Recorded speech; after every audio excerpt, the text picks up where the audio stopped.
स्कंद 5 अध्याय 4 ऋषभदेवांचे राज्य शासन। श्री शुकाचार्य म्हणतात, नाभीच्या पुत्राचे शरीर जन्मापासूनच भगवान विष्णूंच्या वज्र, अंकुश इत्यादी चिन्हांनी युक्त होते। समता, शांती, वैराग्य, ऐश्वर्य इत्यादी महान गुणांमुळे त्यांचा प्रभाव दिवसेंदिवस वाढतच होता। हे पाहून मंत्री इत्यादी अधिकारी, प्रजा, ब्राह्मण आणि देवता यांना प्रकर्षाने वाटू लागले की यांनीच पृथ्वीचे राज्य करावे।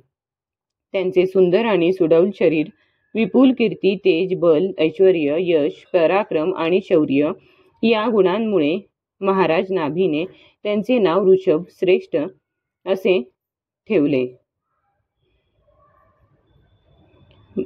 देवराज इंद्राने एकदा ईर्षेमुळे त्यांच्या राज्यात पाऊस पाडला नाही।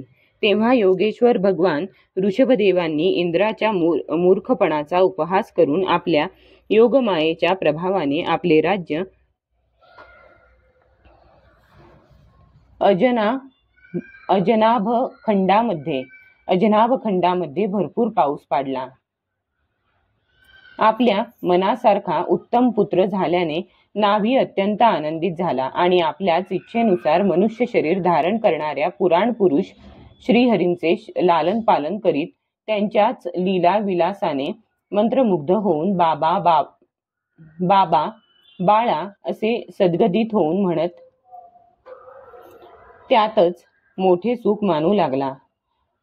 मंत्रिमंडळ, नागरिक आणि राष्ट्रातील जनता ऋषभदेवांवर अत्यंत प्रेम करीत आहे असे पाहून नाभी राजाने धर्ममर्यादेचे रक्षण करण्यासाठी त्यांना राज्याभिषेक करून ब्राह्मणांच्या देखरेखीवर सोपविले आणि आपण स्वतः पत्नी मेरू देवीसह बद्रिकाश्रमाला निघून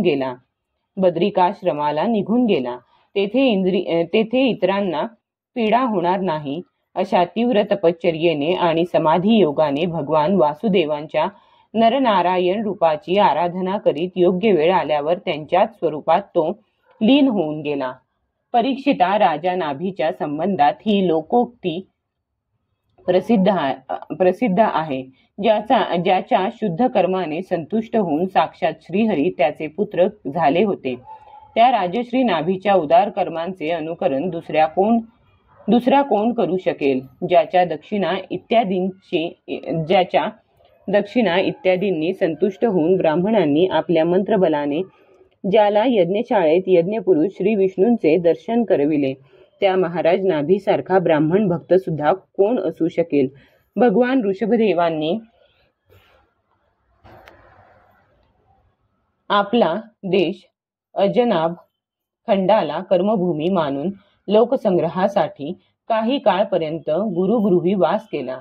गुरुदेवांनी यथोचित दक्षिणा देऊन गृहस्थाश्रमात प्रवेश करण्यासाठी त्यांची आज्ञा घेतली। नंतर लोकांना गृहस्थाश्रम धर्माचे शिक्षण देण्यासाठी देवराज इंद्रांनी दिलेली त्यांची कन्या जयंती हिच्याशी विवाह केला आणि श्रौत स्मार्त अशा दोन्ही प्रकारच्या शास्त्रोपदिष्ट कर्मांचे आचरण करीत आपल्यासारख्या 100 पुत्रांना जन्म दिला। त्यामध्ये महायोगी भरत सर्वात ज्येष्ठ आणि सर्वांपेक्षा अधिक गुणवान होता। त्याच्याच नावावरून या अजनाभ खंडाला लोक भारतवर्ष म्हणू लागले।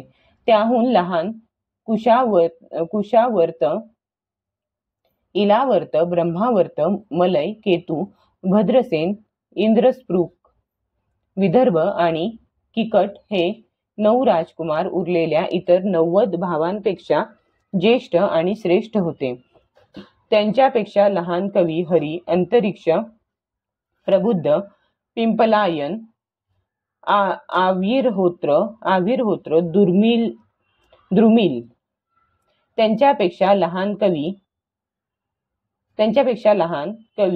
हरी, अंतरिक्ष, प्रबुद्ध, पिंपलायन, आविर्होत्र, द्रुमिल, चमस आणि करभाजन हे 9 राजकुमार भागवत धर्माचा प्रचार करणारे मोठे भगवत भक्त होते।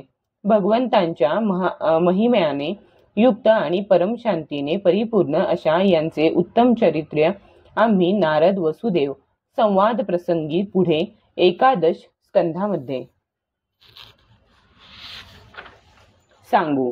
जयंतीचे यांच्यापेक्षा लहान 81 पुत्र, पित्याच्या आज्ञेचे पालन करणारे, अतिशय विनम्र महान वेदज्ञ आणि नेहमी यज्ञ करणारे होते. पुण्यकर्मांचे अनुष्ठान केल्यामुळे ते शुद्ध होऊन ब्राह्मण झाले होते. पूर्णपणे स्वतंत्र, स्वतः नेहमी सर्व प्रकारच्या अनर्थ परंपरांपासून मुक्त, केवळ आनंदानुभव स्वरूप साक्षात ईश्वर असून सुद्धा भगवान ऋषभदेव अज्ञानी लोकांप्रमाणे कर्म करीत कालानुसार प्राप्त धर्माचे आचरण करून त्यांनी त्याचे तत्व न जाणणाऱ्या लोकांना त्याचे शिक्षण दिले. त्याचबरोबर समचित्त, शांत, सुहृद आणि कारुण्यमय राहून धर्म, अर्थ, यश, संतान, भोग, सुख आणि मोक्ष हे सर्व प्राप्त करीत गृहस्थाश्रमामध्ये राहणाऱ्या लोकांना आचरणाचे धडे दिले. कारण महापुरुष जसजसे आचरण करतात त्याचप्रमाणे दुसरे लोक त्यांचे अनुकरण करतात. सर्व धर्मांचे साररूप वेदाचे गूढ रहस्य ते जाणत होते. तरी सुद्धा ते ब्राह्मणांनी सांगितलेल्या विधानानुसार सामदानादी उपायांनी जनतेचे पालन करीत होते.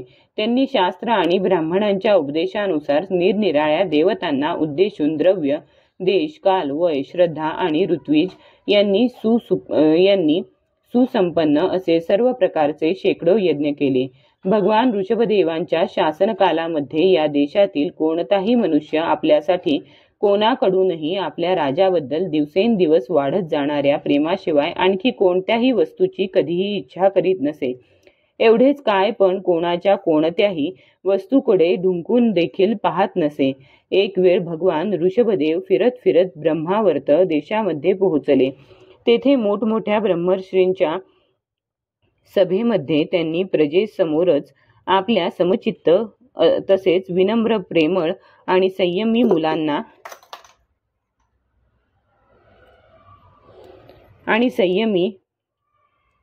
तेथे मोठमोठ्या ब्रह्मर्षींच्या सभेमध्ये त्यांनी प्रजेसमोरच आपल्या समचित्त तसेच विनम्र, प्रेमळ आणि संयमी मुलांना शिक्षण देण्यासाठी पुढील उपदेश केला.